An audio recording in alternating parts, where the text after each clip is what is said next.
मोर्चा के जिलाध्यक्ष डॉक्टर राजेश जी, अल्पसंख्यक मोर्चा के जिलाध्यक्ष छोटू खान जी, किसान मोर्चा के जिलाध्यक्ष दिलीप वर्मा जी, साथ ही साथ उपस्थित सांसद प्रतिनिधि दिनेश यादव जी,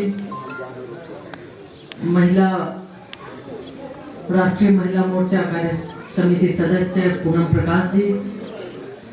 उपस्थित संजू जी, विनीता जी, साथ ही साथ उपस्थित महेंद्र वर्मा जी, सुभाष सिन्हा जी, जिला के पदाधिकारी विनय सिंह जी, राम प्रसाद जी, इस प्रखंड के प्रमुख और जिला के मंत्री, उपस्थित इस गांव के हमारे अभिभावक स्वरूप और पार्टी के वरिष्ठ नेता रामरतन जी, टुकलाल जी, सुखदेव गोस्वामी जी, सुरेंद्र जी, दशरथ जी, चंदन जी, नितेश जी, जगदम्बा पंडित जी, मंडल महामंत्री भुवनेश्वर मंडल जी, युवा मोर्चा अध्यक्ष सुधीर शर्मा जी, संजय हाजरा जी, अनुसूचित जाति मोर्चा मंडल उपाध्यक्ष रामचरण सिंह जी, महेंद्र द्विवेदी जी, सांसद प्रतिनिधि अर्जुन वर्मा जी, मनोहर राम जी, दारा हाजरा जी, रघुनाथ यादव जी सहित सभी सम्मानित, हेमराज साहू जी, सांसद प्रतिनिधि और पूर्व मंडल अध्यक्ष और सभी सम्मानित हमारे पार्टी के वरिष्ठ पदाधिकारीगण, उपस्थित इस गांव के सभी हमारे अभिभावकगण और सभी सम्मानित ग्रामीण प्रेस के साथियों, आज इस शिलान्यास कार्यक्रम के अवसर पर आप सभी के बीच उपस्थित हैं और बहुत विस्तृत रूप से हमारे मंडल अध्यक्ष जी ने, प्रमुख साहब ने बताया इस रोड की उपयोगिता के बारे में कि बहुत ही उपयोगी ये सड़क है। और ये प्रयास होता है हमेशा कि जब भी लोकसभा सत्र के बाद समय मिले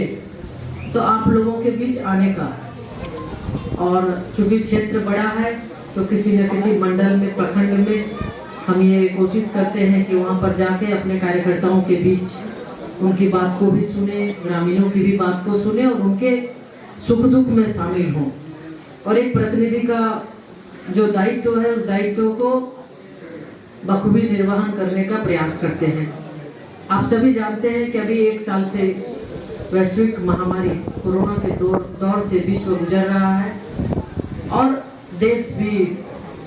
इस दंश को झेल रहा है। लेकिन ये हम सबके लिए सौभाग्य की बात कि आदरणीय यशस्वी प्रधानमंत्री श्री नरेंद्र मोदी जी के नेतृत्व में जिस तरह से देश ने इस कोरोना महामारी के दौर में, माननीय प्रधानमंत्री जी ने काफी सूझबूझ के साथ, चाहे वो लॉकडाउन करने की बात रही हो, ताली और थाली बजाने की बात रही हो, दिया जलाने की बात रही हो, तो बहुत ही संजीदगी के साथ देश की जनता ने भी सहयोग किया। और आज इसी का नतीजा है कि आज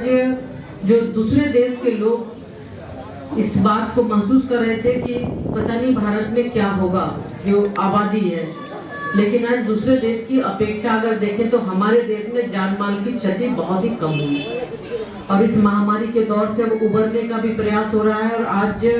कोरोना वैक्सीन भी की शुरुआत भी हो गई है और सिर्फ भारत नहीं, भारत के साथ साथ भारत एक उत्पादन जो कोरोना वैक्सीन का उत्पादन हो रहा है उसको दूसरे जगह भी दिया जा रहा है, विश्व के अन्य देशों में भी भेजा जा रहा है। तो आज हम देखें तो जो आत्मनिर्भर भारत की बात आदरणीय प्रधानमंत्री जी ने कोरोना महामारी के दौर में किया था, तो वाकई में ये दिख रहा है इस कोरोना महामारी के दौर में कि जिस तरह से हम मास्क के बारे में नहीं जानते थे, आम किसी को भी नहीं मालूम था मास्क क्या है, वो डॉक्टर यूज करते थे, सैनिटाइजर डॉक्टर हॉस्पिटल में ही यूज होता था। लेकिन आज गांव-गांव तक मास्क की व्यवस्था, सैनिटाइजर इस लॉकडाउन के दौरान देखें तो ये बाहर से नहीं बल्कि अपने ही देश में इसका उत्पादन हुआ और इसका हर जगह सुलभता के साथ लोगों को इसको मिला भी। तो आत्मनिर्भर भारत के माध्यम से लोगों को मजबूत करना, लोगों को आगे बढ़ाना ये मुख्य उद्देश्य था। और इसके साथ ही साथ लगातार ये हम सभी का प्रयास होता है। आप देखे होंगे 6.5 वर्षों के दौरान भारत सरकार के माध्यम से एक से बढ़कर एक निर्णय हुए, ऐतिहासिक निर्णय हुए। चाहे उसमें हम धारा 370 की बात करें, सीए की बात करें, 35A की बात करें, 3 तलाक की बात करें,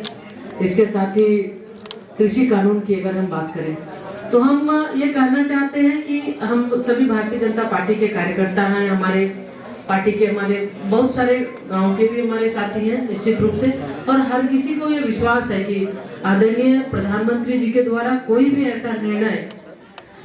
जो भी निर्णय होता है, जो देश हित के लिए होता है। और कृषि कानून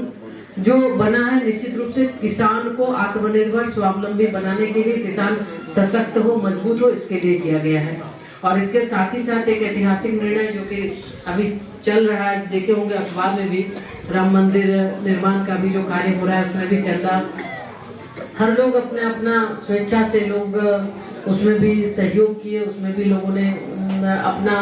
हर किसी का रहा कि अपना कुछ न कुछ अंशदान उसमें हो। तो एक से बढ़कर एक जो पुरानी समस्याएं थी, जटिल समस्याएं थी, सरकार के द्वारा किए गए। और लक्ष्य सिर्फ एक ही है, जब से प्रधानमंत्री श्री नरेंद्र मोदी जी बने हैं, देश के प्रधान सेवक बने हैं, उनका लक्ष्य है आम जन तक विकास का काम पहुंचाना। चाहे प्रधानमंत्री आवास योजना के माध्यम से आवास देने की बात हो,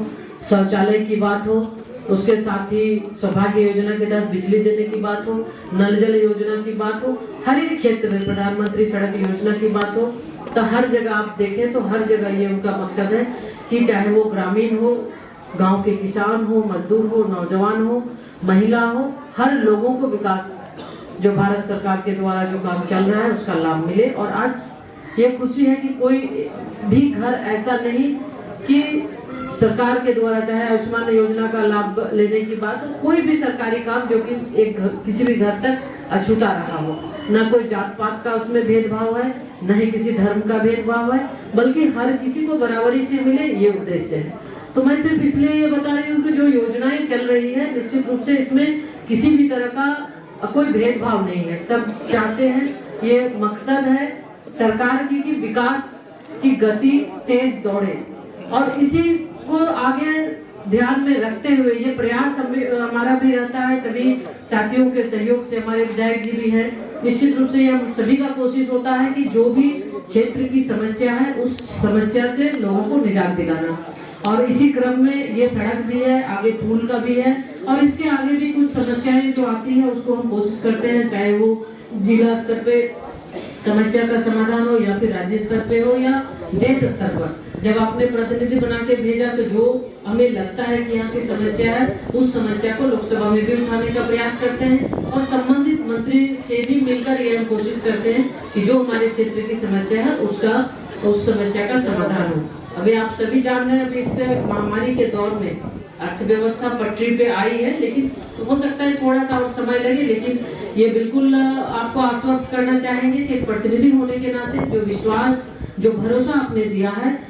समय समय पर आकर आप लोगों से आपकी हर समस्या के साथ, आपके साथ मिलना, आपसे बात करना और समस्या का समाधान करना, ये लक्ष्य है और आगे भी रहेगा। और इसी विश्वास के साथ कि जो भी अभी जो विकास के कार्य चल रहे हैं, जो बीच में अधूरा और पड़ा है, शिव पूजन जी लोग बता रहे थे सड़क के बारे में, तो निश्चित रूप से एक साथ सब काम नहीं हो सकता, लेकिन बारी बारी से उस पर भी काम करेंगे। जो भी अछूता है, जो सड़क का काम नहीं हुआ, अन्य और जो विकास के काम हैं, तो उस पर भी कार्य आगे किए जाएंगे। और ज़्यादा ना समय लेते हुए आप सभी के प्रति आभार व्यक्त करते हुए, और इसी विश्वास के साथ कि जो सहयोग आप लोगों का रहा है, जो विश्वास आपने मुझे जताया है, उस पर निश्चित रूप से आने वाले समय में भी आपके उस विश्वास में खरा उतरने का प्रयास करेंगे। बहुत